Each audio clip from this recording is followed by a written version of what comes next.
ಸ್ನೇಹಿತರೆ, ನಮಸ್ಕಾರ. ಒಂದಲ್ಲ ಎರಡಲ್ಲ, ಸಾಕಷ್ಟು ವರ್ಷಗಳಿಂದ ಕೇಳಿ ಬರ್ತಿದ್ದಂಥ ಒಂದೇ ಒಂದು ಪ್ರಶ್ನೆ ಏನು ಅಂತ ಹೇಳಿದ್ರೆ, ಅನುಶ್ರೀ ನಿಮ್ಮ ಮದುವೆ ಯಾವಾಗ? ಅನುಶ್ರೀ ನೀವು ಯಾಕಿನ್ನೂ ಕೂಡ ಮದುವೆ ಆಗಿಲ್ಲ? ಅನುಶ್ರೀ ನೀವು ಮದುವೆ ಆಗುವಂಥ ಹುಡುಗ ಯಾರು? ಈ ಪ್ರಶ್ನೆಗೆ ಕೊನೆಗೂ ಕೂಡ ಅನುಶ್ರೀ ಅವರಿಂದ ಉತ್ತರ ಸಿಕ್ಕಿದೆ. ಈ ಬಾರಿ ಸಿಕ್ಕಿರುವಂಥ ಉತ್ತರ ಆಲ್ಮೋಸ್ಟ್ ಅಲ್ಲಿ ಕನ್ಫರ್ಮ್ ಅನ್ನೋದು ಗೊತ್ತಾಗಿದೆ. ಅನುಶ್ರೀ ಮದುವೆ ಡೇಟ್ ಕೂಡ ಫಿಕ್ಸ್ ಆಗಿದೆ ಅನ್ನೋದು ಕೂಡ ಗೊತ್ತಾಗಿದೆ. ಆದರೆ ಇದು ಇಂಟ್ರೆಸ್ಟಿಂಗ್ ವಿಚಾರ ಅಲ್ಲ. ಅನುಶ್ರೀ ಇಲ್ಲಿ ಮದುವೆ ಆಗ್ತಿರುವಂಥ ಹುಡುಗ ಇದ್ದಾನಲ್ಲ, ಅವನದ್ದು ತುಂಬ ಇಂಟ್ರೆಸ್ಟಿಂಗ್ ವಿಚಾರ ಇಲ್ಲಿದೆ ಸ್ನೇಹಿತರೆ. ಅನುಶ್ರೀಯ ಈಗ ಮದುವೆ ಆಗ್ತಿರುವಂಥ ಹೊರ ಇದ್ದಾನಲ್ಲ, ಆತ ಕೋಟಿ ಕುಳ ಅನ್ನೋದು ಕೂಡ ಗೊತ್ತಾಗಿದೆ. ಅಷ್ಟು ಮಾತ್ರವಲ್ಲದೆ ಅನುಶ್ರೀದು ಲವ್ ಮ್ಯಾರೇಜ್ ಅಲ್ಲ, ಪಕ್ಕ ಅರೇಂಜ್ಡ್ ಮ್ಯಾರೇಜ್ ಅನ್ನೋದು ಈಗಾಗಲೇ ಬಹಿರಂಗ ಆಗಿದೆ. ಹಾಗಾದರೆ ಯಾರು ಆ ಕೋಟಿ ಕುಳ? ಅವನ ಹಿನ್ನೆಲೆ ಏನು? ಅನುಶ್ರೀಗೂ ಆತನಿಗೂ ಇರುವಂಥ ವಯಸ್ಸಿನ ಅಂತರ ಎಷ್ಟು? ಜೊತೆಗೆ ಯಾವಾಗ ಮದುವೆ, ಹೇಗಿರಲಿದೆ ಮದುವೆ, ಎಲ್ಲದರ ಕುರಿತು ಇನ್ಸೈಡ್ ಮತ್ತು ಎಕ್ಸ್ಕ್ಲೂಸಿವ್ ಮಾಹಿತಿಯನ್ನು ನಿಮ್ಮ ಮುಂದೆ ಇಡ್ತಾ ಹೋಗ್ತೀನಿ. ಅದಕ್ಕಿಂತ ಮುಂಚೆ ನೀವಿನ್ನೂ ಕೂಡ ನಮ್ಮ ಚಾನಲನ್ನು ಸಬ್ಸ್ಕ್ರೈಬ್ ಮಾಡಿಲ್ಲ ಅಂದರೆ ದಯವಿಟ್ಟು ಕೂಡಲೇ ಸಬ್ಸ್ಕ್ರೈಬ್ ಮಾಡಿ ಸ್ನೇಹಿತರೆ. ಪ್ರಸಿದ್ಧ ಕನ್ನಡದ ಆ್ಯಂಕರ್, ನಂಬರ್ 1 ಆ್ಯಂಕರ್ ಅಂತಲೇ ಕರಿಬಹುದು, ಈಕೆಯ ಮದುವೆ ಸುದ್ದಿಯ ಬಗ್ಗೆ ಇವತ್ತು ನಿನ್ನೆಯಿಂದ ಚರ್ಚೆಗಳು ನಡೀತಾ ಇದ್ದಿದ್ದಲ್ಲ. ಹಲವು ಸಲ ಈಕೆಗೆ ಸೋಷಿಯಲ್ ಮೀಡಿಯಾದಲ್ಲಿ ಮದುವೆಯೂ ಕೂಡ ಆಗಿದೆ. ಅವ್ರ ಜೊತೆಗೆ ಮದುವೆ ಅಂತೆ, ಇವ್ರ ಜೊತೆಗೆ ಮದುವೆ ಅಂತೆ, ಅವ್ರ ಜೊತೆಗೆ ಮದುವೆ ಆಗ್ತಿದಾರಂತೆ, ಡೇಟ್ ಫಿಕ್ಸ್ ಆಯ್ತಂತೆ, ಹೀಗೆ ಅಂತೆ ಕಂತೆಗಳು ಸಾಕಷ್ಟು ಸಲ ಬಂದು ಹೋಗಾಗಿದೆ. ಆದರೆ ಈ ಬಾರಿ ಬಂದಿರುವಂತಹ ಈ ಸುದ್ದಿ ಇದೆಯಲ್ಲ, ಇದು ಆಲ್ಮೋಸ್ಟ್ 99% ಕನ್ಫರ್ಮ್ ಅನ್ನೋದು ಈಗ ಸಾಕಷ್ಟು ಜನ ವ್ಯಕ್ತಪಡಿಸ್ತಿರುವಂಥ ಅಭಿಪ್ರಾಯ. ಜೊತೆಗೆ ಅನುಶ್ರೀ ಅವರು ಕೂಡ ಅವರ ಕುಟುಂಬದ ಮೂಲಕ ಹೇಳಿರುವಂಥ ವಿಚಾರ ಅನ್ನೋದು ಕೂಡ ಗೊತ್ತಾಗಿದೆ.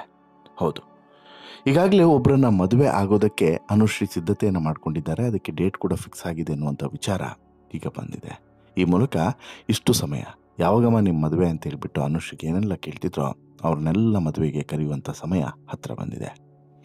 ಮುಂದಿನ ತಿಂಗಳು ಅಂದರೆ ಆಗಸ್ಟ್ ತಿಂಗಳಲ್ಲಿ ಅನುಶ್ರೀ ಮದುವೆ ಆಗಲಿದ್ದಾರೆ ಅನ್ನೋದು ಗೊತ್ತಾಗಿದೆ. ಅದು ಕೂಡ ಅದ್ಧೂರಿಯಾದಂಥ ಮದುವೆ ಮಹೋತ್ಸವಕ್ಕೆ ಸಿದ್ಧತೆಯೂ ಕೂಡ ನಡೆದಿದೆ. ಅನುಶ್ರೀ ಆ್ಯಂಕರ್ ಆಗಿ, ನಟಿಯಾಗಿ ಚಿತ್ರರಂಗದಲ್ಲಿ ದೊಡ್ಡ ಹೆಸರನ್ನೇ ಸಂಪಾದನೆ ಮಾಡಿದ್ದಾರೆ. ನಟನೆಗಿಂತ ಆ್ಯಂಕರ್ ಆಗಿಯೇ ಹೆಚ್ಚು ಗುರುತಿಸಿಕೊಂಡಿದ್ದಾರೆ. ಮನೆ ಮಗಳಾಗಿದ್ದಾರೆ.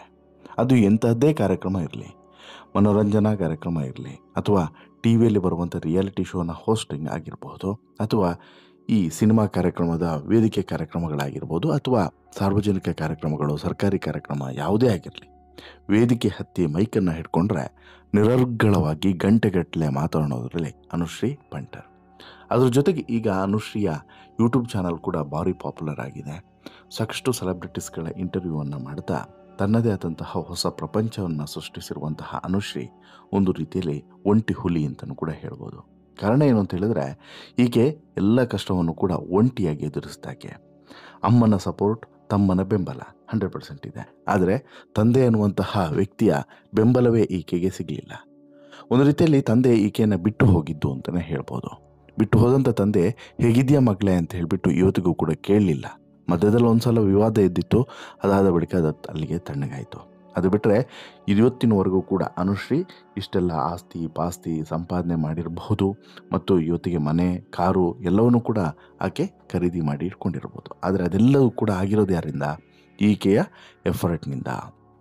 ಸಿಂಪಲಾಗಿ ಚಿಕ್ಕ ಆ್ಯಂಕರ್ ಆಗಿ ಶುರು ಮಾಡಿದಂತಹ ಕೆರಿಯರು ಇವತ್ತು ಕನ್ನಡದ ನಂಬರ್ 1 ಆ್ಯಂಕರ್ವರೆಗೆ ಕರ್ಕೊಂಡು ಹೋಗಿ ನಿಲ್ಲಿಸುತ್ತೆ ಅಂತ ಹೇಳಿದ್ರೆ ಅದರ ಹಿಂದೆ ಇರೋದು ಅನುಶ್ರೀ ಅವರ ಶ್ರಮ ಅಲ್ಲದೆ ಬೇರೇನೂ ಅಲ್ಲ ಅನ್ನೋದು ಸತ್ಯ.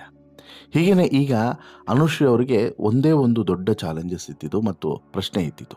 ಎಲ್ಲೇ ಹೋದರೂ ಎಲ್ಲೇ ಬಂದರೂ ಕೇಳ್ತಾ ಇದ್ದಿದ್ದು ಒಂದೇ. ಆ್ಯಂಕರ್ ಅನುಶ್ರೀ ಅವ್ರಿಗೆ ಕೇಳ್ತಿದ್ದಂಥ ಪ್ರಶ್ನೆ, ಯಾವಾಗ ನಿಮ್ಮ ಮದುವೆ, ಯಾರು ನೀವು ಮದುವೆ ಆಗುವಂಥ ಹುಡುಗ?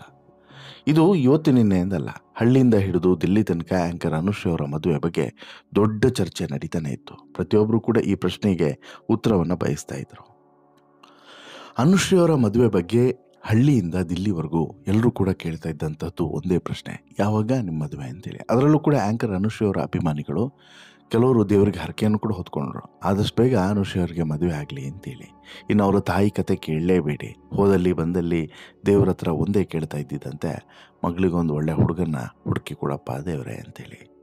ಈಗ ಅಂತಿಮವಾಗಿ ಅನುಶ್ರೀ ಅವರ ಮದುವೆ ಸುದ್ದಿ ಈಗ ವೈರಲ್ ಆಗ್ತಿದೆ, ಎಲ್ಲ ಕಡೆಯೂ ಕೂಡ ಚರ್ಚೆ ಆಗ್ತಿದೆ. ಆದರೆ ಇಲ್ಲಿ ಇಂಟ್ರೆಸ್ಟಿಂಗ್ ವಿಚಾರ ಏನು ಅಂತ ಹೇಳಿದ್ರೆ, ಅನುಶ್ರೀ ಅವರ ಹುಡುಗ ಯಾರು, ಅನುಶ್ರೀ ಅವ್ರ ಮದುವೆ ಆಗ್ತಿರುವಂಥ ಹುಡುಗ ಯಾರು ಅನ್ನುವಂಥದ್ದು. ರಿಯಾಲಿಟಿ ಶೋಗಳ ಮೂಲಕ ಕನ್ನಡಿಗರ ಮನಸ್ಸುಗಳಿಗೆ ಹತ್ತಿರವಾದಂಥ ಆ್ಯಂಕರ್ ಅನುಶ್ರೀ ಅವರು ಕನ್ನಡದ ನಂಬರ್ 1 ಆ್ಯಂಕರ್. ಇದೇ ಅನುಶ್ರೀ ಜಿ ಕನ್ನಡ ಚಾನಲ್ಗೆ ಒಂದು ರೀತಿಯಲ್ಲಿ ದತ್ತುಪುತ್ರಿ. ಜನ ಪ್ರೀತಿಯಿಂದ ಆಕೆಯನ್ನು ಅನು ಅಂತ ಹೇಳಿ ಮಾತನಾಡಿಸ್ತಾ ಯಾವುದೇ ಕಾರ್ಯಕ್ರಮಕ್ಕೂ ಕೂಡ ಅನು ಇದ್ದರೆ ಆ ಕಾರ್ಯಕ್ರಮದ ಅಂದನೆ ಇನ್ನೆಷ್ಟು ಹೆಚ್ಚಾಗ್ತದೆ ಅನ್ನುವಂಥದ್ದು ಎಲ್ಲರ ಸಂಭ್ರಮದ ಸುದ್ದಿ. ಈಗ ಇದೇ ಅನುಶ್ರೀ ಮನೆಯಲ್ಲಿ ಸಂಭ್ರಮದ ವಾತಾವರಣ ಶುರುವಾಗಿದೆ. ತನ್ನದೇ ಮದುವೆ ಕಾರ್ಯಕ್ರಮ ಹೋಸ್ಟನ್ನು ತಾನೇ ಮಾಡಬೇಕಾದಂತಹ ಜವಾಬ್ದಾರಿಯನ್ನು ಹೊತ್ತಿದ್ದಾರೆ ಅನುಶ್ರೀ. ಹೌದು, ಅನುಶ್ರೀ ಅವರು ಬೇಗನೆ ಮದುವೆ ಆಗಬೇಕನ್ನೋದು ಕೋಟಿ ಕೋಟಿ ಕನ್ನಡಿಗರ ಆಸೆ ಆಗಿತ್ತು. ಯಾಕಂದರೆ ಅನುಶ್ರೀ ಅವರಿಗೆ ಮದುವೆ ವಯಸ್ಸು ದಾಟಿ ಹೋಗಿತ್ತು. ಆದಷ್ಟು ಬೇಗ ಸಾಂಸಾರಿಕ ಜೀವನಕ್ಕೆ ಎಂಟ್ರಿ ಆಗಲಿ ಅಂತೇಳಿ ಹಾರೈಸ್ತಾ ಇದ್ರು ಅಭಿಮಾನಿಗಳು, ಹಿರಿಯರು.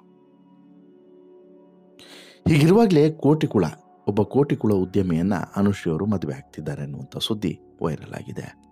ಆ್ಯಂಕರ್ ಅನುಶ್ರೀ ಅವರನ್ನು ಕಂಡ್ರೆ ಕರುನಾಡಿನಲ್ಲಿ ಎಲ್ರಿಗೂ ಕೂಡ ವಿಶೇಷವಾದಂಥ ಪ್ರೀತಿ.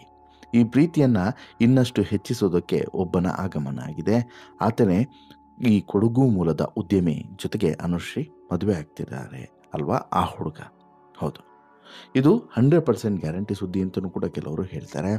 ಆದರೆ ನಾನು ಇದನ್ನು 99% ಗ್ಯಾರಂಟಿ ಸುದ್ದಿ ಅಂತೇಳಿ ಹೇಳ್ತೀನಿ. ಆ್ಯಂಕರ್ ಅನುಶ್ರೀಗೆ ಈಗ ನೋಡಿರುವಂಥ ಹುಡುಗ ಇದನ್ನಲ್ಲ, ಆತ ಬರೋಬ್ಬರಿ 300 ಕೋಟಿಯ ಒಡೆಯ ಅನ್ನೋದು ಗೊತ್ತಾಗಿದೆ. ಆತನ ಜೊತೆಗೆ ಮದುವೆ ಫಿಕ್ಸ್ ಆಗಿದೆ ಅಂತೆ. ಇನ್ನು ಸಾಕಷ್ಟು ಜನ ಹೇಳ್ತಿದ್ದಾರೆ ಅನುಶ್ರೀ ಅವರು ಮದುವೆ ಆದ ಬಳಿಕ ಈ ನಿರೂಪಣೆ ಅನ್ನೋದನ್ನು ಬಿಟ್ಟುಬಿಡ್ತಾರೆ ಅಂತೇಳಿ. ಇಲ್ಲ, ಹಾಗೇನಿಲ್ಲ. ಜೊತೆಗೆ ಈ 300 ಕೋಟಿ ಒಡೆಯ ಅನ್ನುವಂಥ ಸುದ್ದಿಯೂ ಕೂಡ ಸುಳ್ಳು ಅನ್ನೋದು ಗೊತ್ತಾಗಿದೆ. ಯಾಕಂತ ಹೇಳಿದ್ರೆ ಆತ ಶ್ರೀಮಂತ ಉದ್ಯಮಿನೇ, ಅದರಲ್ಲೇನೂ ಕೂಡ ಡೌಟ್ ಇಲ್ಲ. ಆದರೆ 300-400 ಕೋಟಿಯ ಒಡೆಯ ಅನ್ನೋದು ಸುಳ್ಳು ಸುದ್ದಿ. ಆಮೇಲೆ ಈ ನಿವೃತ್ತಿ ಅನ್ನೋದು ಕೂಡ ಸುಳ್ಳು ಸುದ್ದಿ ಅನ್ನೋದು ಕೂಡ ಗೊತ್ತಾಗಿದೆ. ಹಾಗಾದರೆ ಯಾರು ಈ ಹುಡುಗ? ಯಾರ ಜೊತೆಗೆ ಅನುಶ್ರೀ ಅವರು ಮದುವೆ ಆಗ್ತಿದ್ದಾರೆ? ಇದು ಈಗಿರುವಂತಹ ಪ್ರಶ್ನೆ, ಎಲ್ಲರ ಮನಸ್ಸಲ್ಲೂ ಕೂಡ ಇರುವಂಥ ಪ್ರಶ್ನೆ. ಕೊಡಗು ಮೂಲದ ಈ ಉದ್ಯಮಿ ಹೆಸರು ರೋಷನ್ ಅಂತೇಳಿ ಗೊತ್ತಾಗಿದೆ. ರೋಷನ್ ಅನ್ನುವಂಥ ಯುವಕನ ಜೊತೆಗೆ ವೈವಾಹಿಕ ಜೀವನಕ್ಕೆ ಅನುಶ್ರೀ ಅವರು ಕಾಲಿಡ್ತಿದ್ದಾರೆ ಅನ್ನೋದು ಗೊತ್ತಾಗಿದೆ. ರೋಷನ್ ಕೂಡ ಬೆಂಗಳೂರಿನಲ್ಲೇ ಸೆಟ್ಲ್ ಆಗಿದ್ದಾರೆ. ಬೆಂಗಳೂರಿನಲ್ಲೇ ಬಿಸ್ನೆಸ್ಸನ್ನು ಕೂಡ ನಡೆಸ್ಕೊಂಡು ಹೋಗ್ತಾ ಇದ್ದಾರೆ ಅನ್ನೋದು ಕೂಡ ಈಗ ಗೊತ್ತಾಗಿದೆ. ರೋಷನ್ಗೆ ಅನುಶ್ರೀ ಪರಿಚಯ, ಆದರೆ ಅನುಶ್ರೀಗೆ ರೋಷನ್ ಪರಿಚಯ ಇರಲಿಲ್ಲ.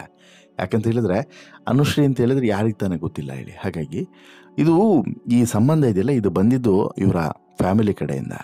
ಇವರ ತಾಯಿಗೆ ಅವರ ರೋಷನ್ ಅವರ ಫ್ಯಾಮಿಲಿಯವರು ಕೂಡ ಪರಿಚಯಸ್ಥರು. ಹೀಗೆ ನನ್ನ ಮಗಳಿಗೊಂದು ಹುಡುಗ ಬೇಕು ಅಂತೇಳಿ ಹುಡುಕ್ತಾ ಇದ್ದಾಗ ಯಾರೋ ಸಜೆಸ್ಟ್ ಮಾಡಿ ನಂತರ ಮಾತುಕತೆ ಎಲ್ಲ ಓಕೆ ಆಗಿ ಈಗ ಆಗಸ್ಟ್ 28ನೇ ತಾರೀಕು, ಮುಂದಿನ ತಿಂಗಳು 28ನೇ ತಾರೀಕಿಗೆ ಮದುವೆ ಅನ್ನುವಂತಹ ಮುಹೂರ್ತವನ್ನು ಫಿಕ್ಸ್ ಮಾಡಿಕೊಂಡಿದ್ದಾರೆ. ಇನ್ನು ಮದುವೆಯ ಜಾಗದ ಬಗ್ಗೆ ಮತ್ತು ಆ ಮದುವೆ ಕಾರ್ಯಕ್ರಮ ಹೇಗಿರಬೇಕು ಅನ್ನೋದ್ರ ಬಗ್ಗೆ ಈಗ ಪ್ಲಾನಿಂಗ್ಗಳು ನಡೀತಿದ್ದಾವೆ ಅನ್ನೋದು ಗೊತ್ತಾಗ್ತಿದೆ. ಬೆಂಗಳೂರಿನಲ್ಲೇ ಮದುವೆ ಅಫ್ಕೋರ್ಸು, ಬಟ್ ರಿಸೆಪ್ಷನನ್ನು ಮಂಗಳೂರಿನಲ್ಲಿ ಮತ್ತು ಮಡಿಕೇರಿನಲ್ಲಿ 2 ಕಡೆ ಮಾಡೋದಾ ಅಥವಾ ಒಂದೇ ಕಡೆ ಮಿಡ್ಲ್ ಆಫ್ ದಿ ಪ್ಲೇಸಲ್ಲಿ ಎಲ್ಲಾದರೂ ಒಂದು ಕಡೆ ಮಿಡ್ಲಲ್ಲಿ ಮಾಡೋದಾ ಅನ್ನುವಂತಹ ಚಿಂತನೆಯು ಕೂಡ ನಡೀತಿದೆ. ಯಾಕಂತ ಹೇಳಿದ್ರೆ ಈಗ ಈತನ ಹುಡುಗನ ಮೂಲ ರೋಷನ್ ಮೂಲ ಮಡಿಕೇರಿ ಆಗಿರೋದ್ರಿಂದ ಆ ಭಾಗದ ಅವರ ನೆಂಟರು ಅವರು ಇವರಿಗೆಲ್ಲ ಅಲ್ಲೂ ಕೂಡ ಒಂದು ಗೆಟ್ ಟುಗೆದರ್ ಥರ ಮಾಡಬೇಕಾಗ್ತದೆ. ಇನ್ನೊಂದು ಕಡೆ ಅನುಶ್ರೀಗೆ ಮಂಗಳೂರಿನಲ್ಲೂ ಕೂಡ ಅಷ್ಟೇ ದೊಡ್ಡ ಅಭಿಮಾನಿ ಸಮೂಹ ಇದೆ, ಸ್ನೇಹಿತರ ಬಳಗ ಇದೆ. ಹಾಗಾಗಿ ಮಂಗಳೂರು ಕೂಡ ಇಂಪಾರ್ಟೆಂಟ್ ಆಗ್ತದೆ. ಹೇಳಿ ಕೇಳಿ ಹುಟ್ಟೂರು ಬೇರೆ. ಹೀಗಾಗಿ ಮಂಗಳೂರಿನ ಭಾಗದಲ್ಲೂ ಕೂಡ ಒಂದು ರಿಸೆಪ್ಷನನ್ನು ಮಾಡಲೇಬೇಕಾಗ್ತದೆ. ಸೊ ದಟ್ಟು ಮಂಗಳೂರು ಮಡಿಕೇರಿ 2 ಕಡೆ ಮಾಡೋ ಬದಲು ಮಿಡ್ಲಲ್ಲೆಲ್ಲಾದರೂ ಮಾಡೋಣ ಅನ್ನುವಂತಹ ಒಂದು ಅಭಿಪ್ರಾಯ ಕೂಡ ವ್ಯಕ್ತವಾಗಿದೆ ಅಂತೆ. ಮದುವೆ ಆಲ್ಮೋಸ್ಟ್ ಆಲ್ ಬೆಂಗಳೂರಿನಲ್ಲೇ ಆಗ್ತಾರೆ ಅನ್ನೋದು ಗೊತ್ತಾಗ್ತಿದೆ. ಬಟ್ ಒಂದು ವೇಳೆ ಊರಿನಲ್ಲಿ ಮದುವೆ ಆದರೆ, ಮಡಿಕೇರಿ ಅಥವಾ ಮಂಗಳೂರಿನಲ್ಲಿ ಮದುವೆ ಆದರೆ ರಿಸೆಪ್ಷನನ್ನು ಬೆಂಗಳೂರಲ್ಲಿ ಮಾಡೋ ಪ್ಲಾನ್, ಈ ರೀತಿಯೂ ಕೂಡ ಚಿಂತನೆಗಳು ನಡೀತಿದೆ. ಸೊ ದಟ್ ಇನ್ನೂ ಕೂಡ ಅದ್ರ ಬಗ್ಗೆ ಕ್ಲಾರಿಟಿ ಸಿಕ್ಕಿಲ್ಲ. ಬಟ್ ಹುಡುಗ ಯಾರು ಅನ್ನೋದು ಗೊತ್ತಾಗಿದೆ.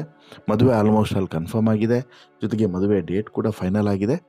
ಬಟ್ ಯಾವ ರೀತಿ ಅನ್ನೋದು ಮಾತ್ರ ಇನ್ನಷ್ಟೇ ಫೈನಲ್ ಆಗಬೇಕಾಗಿದೆ ಅನ್ನೋದು ಗೊತ್ತಾಗಿದೆ. ಮುಂದೆ ಅನುಶ್ರೀ ಅವರ ನಿರೂಪಣೆಗೂ ಕೂಡ ಏನು ತೊಂದರೆ ಇಲ್ಲ. ಇನ್ನು ರೋಷನ್ ಅವರ ಉದ್ಯಮಕ್ಕೂ ಕೂಡ ಏನು ಕೂಡ ತೊಂದರೆ ಇಲ್ಲ. ಅವರ ಉದ್ಯಮವೂ ಕೂಡ ಈಗಾಗಲೇ ಒಂದು ಲೆವೆಲ್ಗೆ ಸೆಟ್ಲ್ ಆಗಿದೆ ಅನ್ನೋದು ಕೂಡ ಗೊತ್ತಾಗ್ತದೆ. ಹಾಗಾದರೆ ನೀವು ಅನುಶ್ರೀಗೆ ಈಗೇನು ಹಾರೈಸ್ಲಿಕ್ಕೆ ಇಚ್ಛೆ ಪಡ್ತೀರಾ? ದಯವಿಟ್ಟು ಕಮೆಂಟ್ ಮಾಡಿ ತಿಳಿಸಿ. ಜೊತೆಗೆ ಈ ಸ್ಟೋರಿ ಇಷ್ಟ ಆಯಿತು ಅಂತ ಹೇಳಿದ್ರೆ ಲೈಕ್ ಮಾಡಿ, ಶೇರ್ ಮಾಡಿ, ಚಾನಲ್ಗೆ ಸಬ್ಸ್ಕ್ರೈಬ್ ಆಗೋದನ್ನು ಮರಿಬೇಡಿ. ಧನ್ಯವಾದ.